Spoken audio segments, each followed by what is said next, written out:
The interview that Cristiano Ronaldo gave to Skysports has caused quite a stir. As a reminder, the Portuguese Man United player put a lot of pressure on his teammates. Clearly, the Red Devils do not have the level of their competitors, and the former Juventus player has not returned to Old Trafford to just play a supporting role in the Premier League.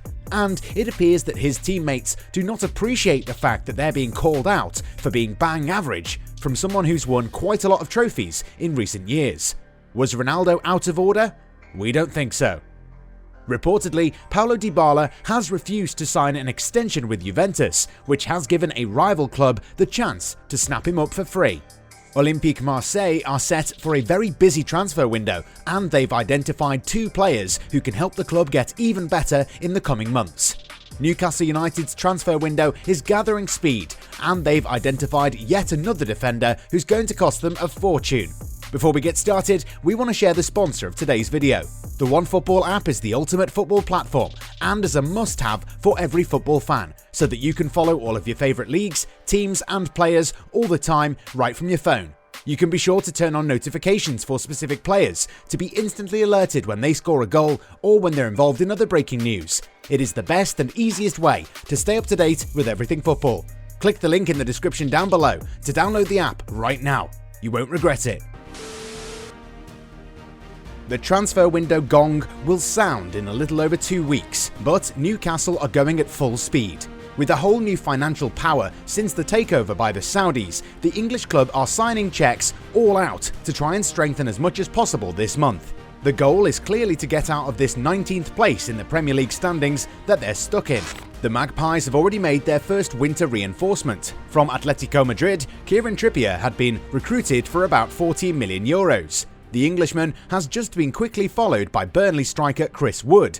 Not really a big name, but he will cost Toon about €29 million. But that's not even the end of it. In France, the interest of the Tyneside club for Reims striker Hugo Ekitike remains strong.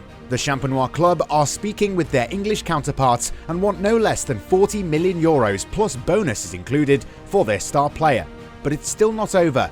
After trying their luck with Lille by offering €35 million for Sven Botman and still interested in AS Monaco man Benoit Badiashile, Newcastle are looking at a new defensive option.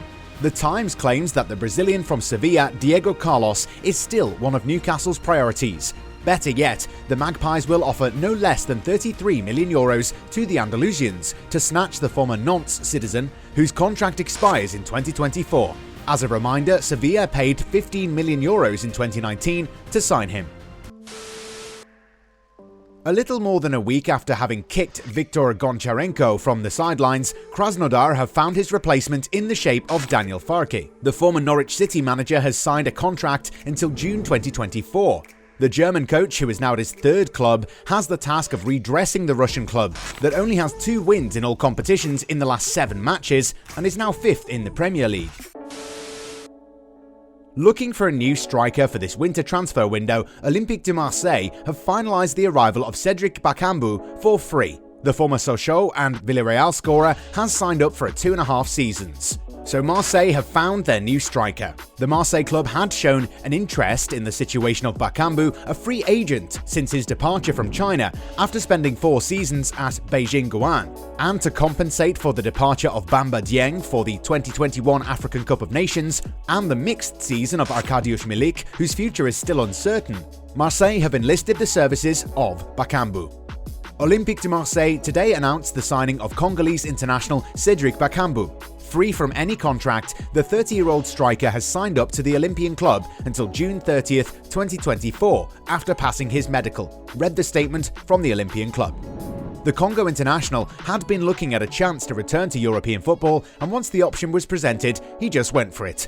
Meanwhile, Marseille have to compensate for the departure of Jordan Amavi, who has left for OGC Nice on a loan deal with an option to buy. The Frenchman's departure means that the Rhone Giants are now targeting Nicolas Tagliafico, who's currently plying his trade at Ajax.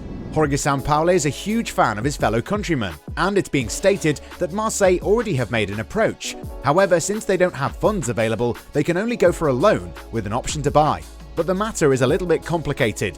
Loads of Premier League clubs are also interested in the 29-year-old, and the fact that his team are playing Benfica in the Champions League round of 16 in February, it means the player might wait before making a final decision over his future. Marseille might end up waiting for the experienced fullback. While rumours from Argentina say that La Joya will refuse to extend, Inter are said to be ready to sign Dybala. The Nerazzurri, who recently hurt them a little more by beating them in the final of the Italian Super Cup, are now looking to add more to their woes through the transfer market. As of yesterday, an Argentinian journalist from TYC Sports announced that Paulo Dybala has refused to extend his contract with Juventus. Tied to the Bianconeri until next June, the 28-year-old was supposed to be the new king of Turin, especially after the departure of Cristiano Ronaldo. But recent statements made by Juve CEO Mauricio Arrivabene showed the case was far from over. Dybala is number 10 for Juve. De Ligt is a great player. They have to do their job and we do ours. Relations are calm, but they must, like everyone else, show their attachment to the jersey on the pitch. And that, Beppe Marotta understood it well. Local media outlets in fact claim that after leaving Juve for Inter, the sporting director could go in the attack against his former team by stealing Dybala from the Turin Giants without paying him a single cent. And if that happens, it would be a resounding blow. Already interested in the Argentine international since 2019, when Antonio Conte was on the bench, will Marotta finally achieve his ends? Such a scenario is possible, though it should be remembered that Inter will not be able to offer the Argentinian a huge pay raise. The Lombards have already made great efforts to extend Lautaro Martinez and Marcelo Brozovic. Currently paid up to €7 million per season, Dybala already knows that it's not Inter who will offer him that symbolic bar of €10 million annually, even if several departures will free up the payroll. The soap opera of the summer in Serie A promises to be incredible. I do not accept that we do not think we are in the top 3 in the Premier League. I don't want to be here in 6th, 7th or 5th place. I'm here to try to win, to be competitive. I think we are in the race, but we are not yet at our best. Ronaldo obviously wasn't happy with United's ailing fortunes when he took some time out and spoke with Sky Sports. The veteran forward said what he had to say, and a lot of statements he made carried weight. United have been abysmal, and players don't look like they want to play for one another. How will the Mancunian locker room react to these comments? Not necessarily good, if we are to believe the feedback from various English tabloids. The Sun explains, for example, that some of the players are terrified by CR7. Concretely, these elements are very intimidated by Ronaldo, in particular on the field, where they would play with the handbrake on, out of fear of making a mistake. Finally, the Daily Mail indicates that CR7 himself fears that his interview will not be taken seriously. The 5-time Ballon d'Or winner has major doubts about the attitude of his teammates and fears being ignored, especially by young players.